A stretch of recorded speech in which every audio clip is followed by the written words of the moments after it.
Was Henry Plantagenet a hero or a monster? Did Eleanor of Aquitaine crave power or simply a decent husband?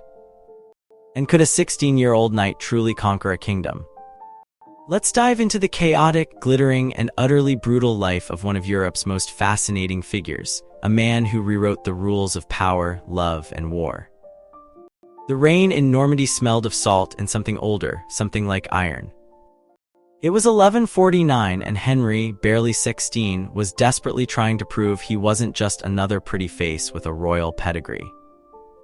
His mother, Matilda, had fought tooth and nail to claim the English throne, and Henry needed to look the part, a warrior, a leader, a real contender.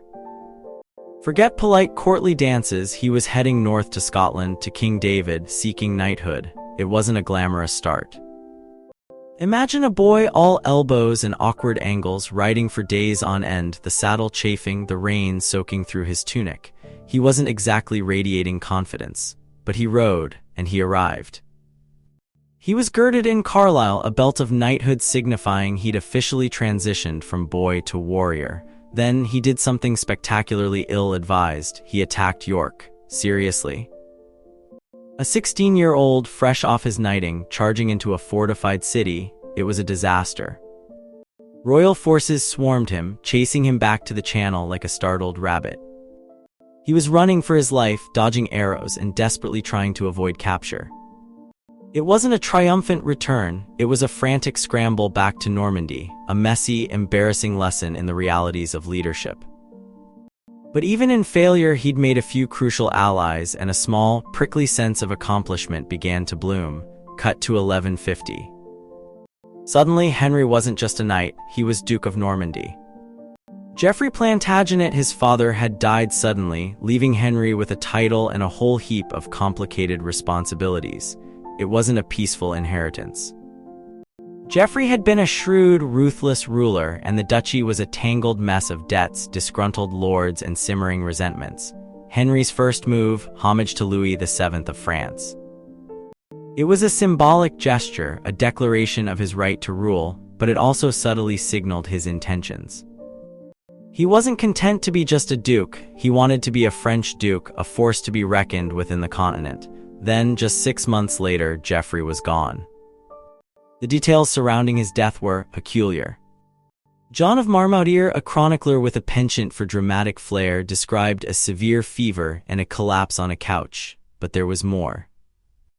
Geoffrey, apparently possessed by prophetic visions, had forbidden Henry to introduce English customs to Normandy and vice versa. He even foretold his own demise, claiming it would be returned to heaven by the spirit of prophecy after being foretold by a comet. Seriously, a comet? It sounded like a bad fairy tale. Henry was 18. He was a young duke burdened with a legacy, a kingdom, and a rapidly expanding ambition. The weight of it all must have felt immense, yet he was already thinking about England. Meanwhile, across the channel, Eleanor of Aquitaine was having her own dramatic story unfold. She was 28, a widow, and arguably the most glamorous woman in Christendom. She'd been Queen of France, a powerful political player, and crucially, she'd been dumped by Louis VII for being too independent and unfit for a king. She'd spent years navigating the treacherous currents of European politics, and she wasn't about to let a little divorce tarnish her reputation.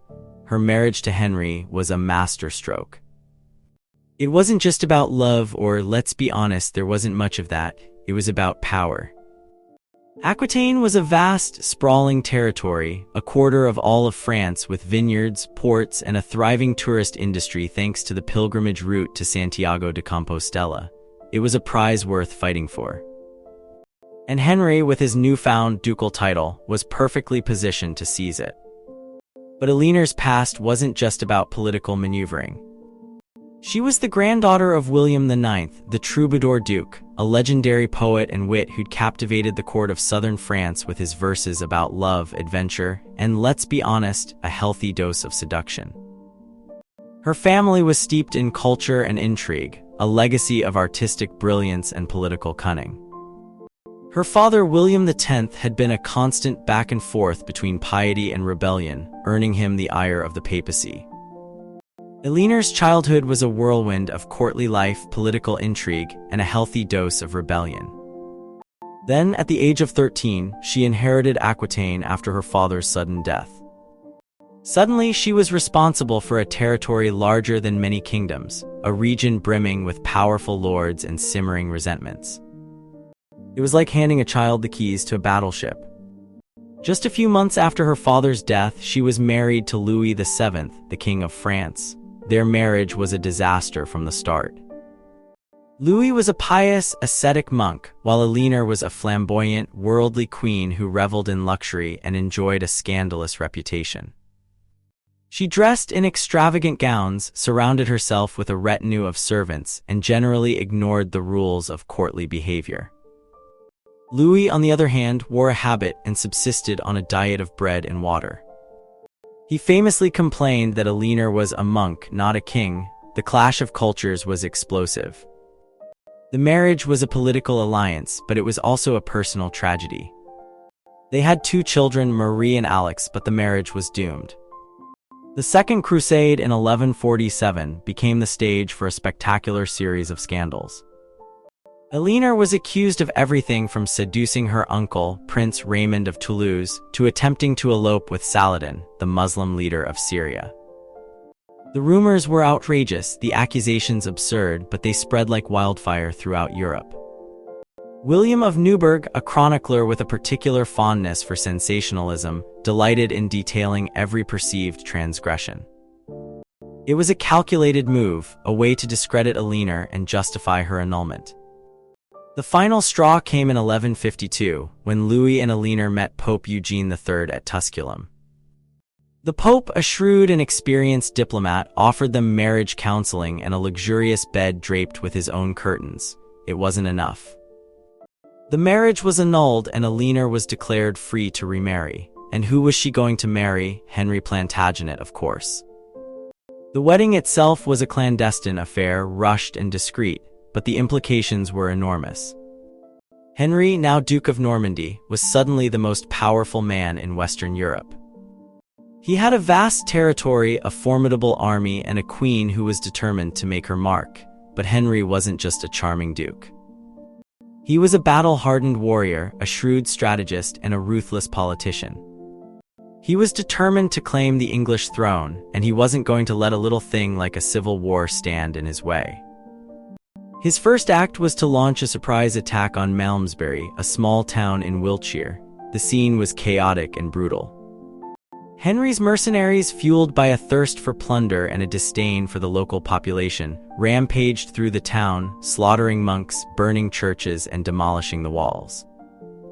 It was a display of force, a demonstration of his power, and a clear warning to anyone who dared oppose him. King Stephen, meanwhile, was besieged at Wallingford, desperately trying to hold onto his crumbling kingdom. But Henry, with his superior military skills and his powerful allies, was able to outmaneuver him. He didn't engage in a pitched battle, he simply wore down Stephen's forces, exploiting their exhaustion and demoralization. The Civil War ended not with a glorious victory, but with a negotiated settlement.